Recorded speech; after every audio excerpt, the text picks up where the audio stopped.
upcycle your leftover DIY materials into brand new treasures is my bud Leanne Allaire-Perez. Hello. Hey, Mary. We were both just like geeking out because we have matching shoes. I know we today, do. So we're feeling really good about this. I'm feeling good. All right, Leanne, leftovers. Yes, okay, so leftovers aren't just for stuffing, it's for craft stuff. Yes. And I have a lot of stuff. Yes. And all of the stuff that I do have is prized, perfect elements to create some other really beautiful stuff, which we're gonna do today. And can I just say, I wanna put a little like PSA out there. Yeah.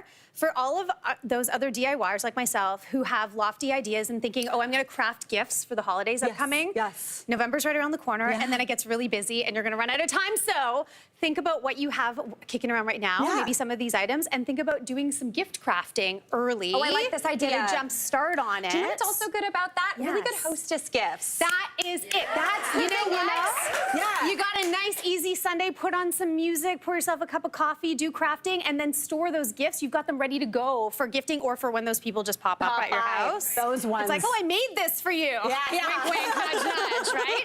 Okay, so let's start. I brought some of the materials that I had kicking around the house. I feel like this is the thing. A big one for me as well is fabric. Fabric. Yeah. Okay, so I have a bit of a problem. Well, there's many problems.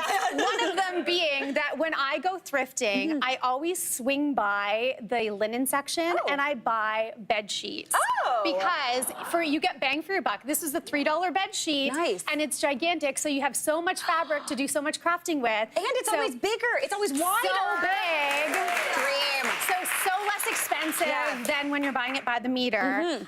But I end up with a lot of fabric, so I was thinking, what can I do with it? And I had seen online food wraps, DIY food wraps. I've bought these before. Right, so let me tell you, Mary, they're so easy to make. I have one here, you can feel it. Oh, yeah. So it's made with beeswax. And for anybody who was watching a few weeks ago, I did a project preserving leaves with beeswax. Yes. So I had some left over, because we're talking about leftovers. So that's one of the key ingredients. So I started with 100% cotton, use my pinking shears to cut out shapes. You can make these as big or as small, square, circle. And then beeswax, you can use just that. Or there's something called pine resin. This looks like candy. Don't eat it, obviously. Do not eat it, but it is food safe. Doesn't mean it tastes good. But what I did was did the double boiler method with a little bit of beeswax and a little bit of the pine resin. Pine resin gives the stickiness. For the food makes it wraps. actually stick. Exactly. So this was what I had boiled down in the bottom of my pot. I used my little cheese grater for this. I like how much you dip into the kitchen. Right? Yeah. It crosses over. It's nice. It's all DIY. And it gives you what looks like delicious cheddar cheese, but is not. Yes. So I've got one piece here, but let me pull this down because all you're gonna do is almost make yourself a little fajita. A little pita. So we've got our circle down there. I sprinkled a little bit of the wax. And then to really get this going, you're gonna put down some craft paper, some parchment paper.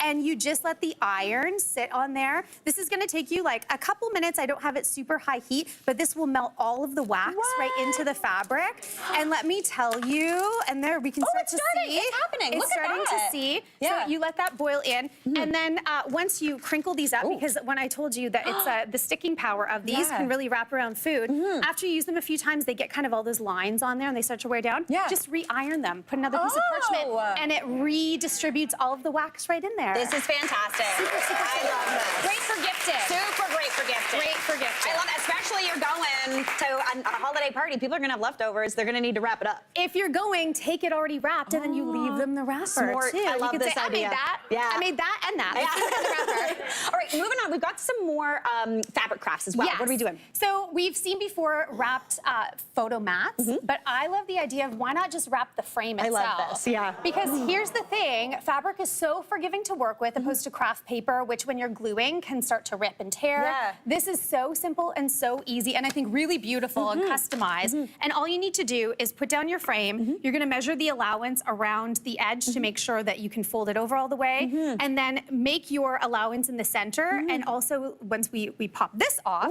you can see that I have a little bit of an edge there as well. All I used was Mod Podge glue for this. And the beautiful thing, again, I don't know if the camera can see, but because with the fabric, it's so forgiving, you get corners so crispy, like a Christmas present. Do you know my mom would call that hospital corners? Oh, hospital or hotel like making corners. a good bed. Yeah. that. Yeah. I love that. So this is a super easy way to use really simple scraps left over from your craft cabinet if you are one of those people that has a craft cabinet. And again, customize, same as with lampshades.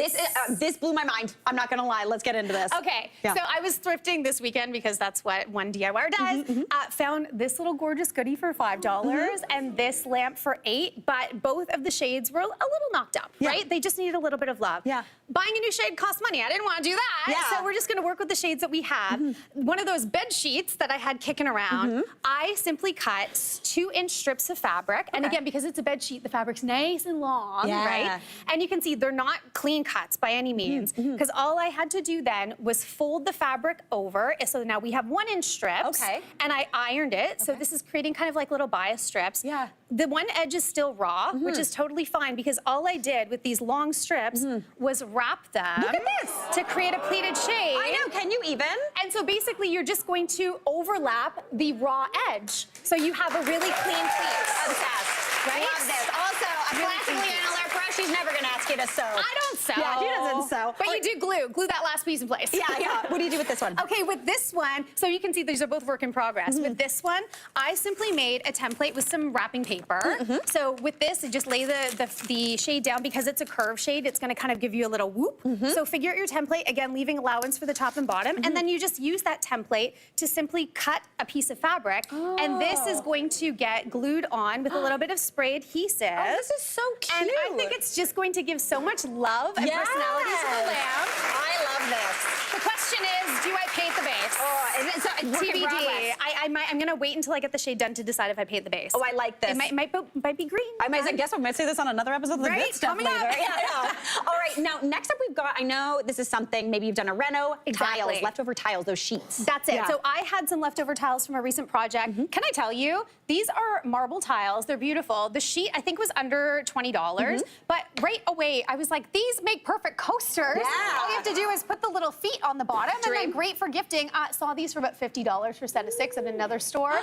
You can get a whole lot more coasters than that for a lot less money. Love that. And then if you have ceramic tiles, just use up, if you just had Thanksgiving, the dinner napkins. You can get 4 little pieces out of this, and you're gonna do a little decoupage situation. Love a decoupage. By cutting out the little piece, you're gonna separate the 2-ply, and then you're just gonna glue it right onto the surface there, and you get these customized napkins. This is so cute. I love this. So simple. Absolutely fantastic. And do we have time for the wood? We do, real quick. What are we doing for wood? Because I'm gonna tell you, after all this work, you're gonna wanna take a bubble bath, but you're gonna take it with some leftover scraps of wood that you have turned into a little bath tray. This is the easiest project. A little pine shelf that I had left over from a project, a couple feet on the bottom, just 4 screws, and the measurements of the 2 pieces of wood fit inside the tub so it doesn't move around. Love that. You just created a customized look, and if you got a 2x4 sitting around, and maybe you also have a 1-inch spade bit, you also have a tea light holder. Look at how cute this is. And it was like a little bit of a copper piping. Copper pipe. Done.